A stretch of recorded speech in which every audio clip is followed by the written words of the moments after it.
Everyone, আশা করি তোমরা সকলে খুব ভালো আছো। কেন এতদিন ভিডিও দিইনি, আজকে মেকআপ করতে করতে সেটাই বলবো। আর আমার ভয়েস শুনে মনে হচ্ছে, হ্যাঁ একদম ঠিক শুনেছ। তো আমার প্রচুর ঠান্ডা লেগে গেছে, মানে জ্বরও হয়েছে, নাকের অবস্থা খারাপ।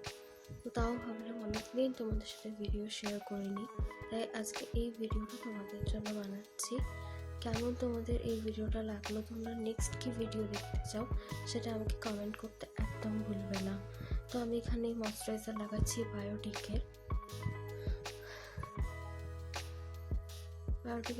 ময়শ্চারাইজারটা খুবই ভালো।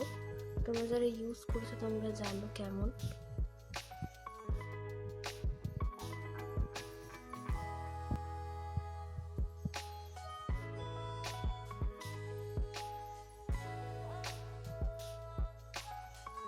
শরীরটা খারাপ লাগছে, ফেসে কোনো ফাউন্ডেশন কনসিলার কিচ্ছু লাগাইনি।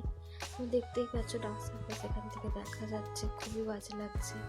কিন্তু আমি ভাবলাম যে জাস্ট বায়োটিকের ময়শ্চারাইজার আর এটা ব্লু হেভেনের একটা লিপ অয়েল টাইপের লাগিয়েছি, আর ফেসে কিচ্ছু লাগাইনি। ভাবলাম ফেসটা বড্ড অত লাগছে না, তাই অল্প একটু ব্লাশ লাগিয়ে নিচ্ছি। শরীরটা আজকে একটু ঠিক থাকলে একটা সুন্দর মেকআপ লুক তোমাদের সাথে শেয়ার করতে পারতাম, কিন্তু ভালো লাগছে না একদম শরীরটা আমার। কার আমার মতো এরকম শরীরটা খারাপ আছে অবশ্যই কমেন্ট করো। একই সাথে সব অসুস্থ হয়ে পড়েছি, কবে ঠিক হবে।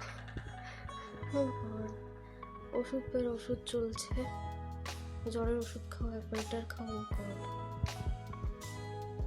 সকলের ফেভারিট আর আমারও ফেভারিট হাইলাইটার, যেটা একদম মিস করলে হবে না।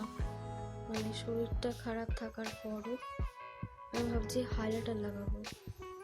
তো আমার মতন কারা এরকম আছে অবশ্যই কমেন্টে জানো। দেখো ফেসটা কত গ্লো লাগছে, অথচ নিচের তলা দেখতে হচ্ছে কত ডার্ক সার্কেল হয়ে গেছে। হচ্ছে এখন এই কারণে ভিডিও দিইনি, কেন কি আমার পরীক্ষা চলছিল, ঠিক আছে। লাস্ট আমি পরীক্ষা আমার হলো 8 তারিখ পর্যন্ত, মানে বুঝতেই পারছো। আর জন্মদিনে একটুখানি ভালো তো সাজতেই হবে। তো আর তখনই তুমি অসুস্থ যদি হয়ে থাকো, আর কি করা যাবে। হাইলাইটারটা একটু ভালো করে লাগিয়েছি, একটু কনসিলার লাগালে ভালো হতো না। আর আমার আর ইচ্ছা নেই, কোনো কিছু মেকআপ করার ইচ্ছা নেই। দেখতেই পাচ্ছ এখানটা কত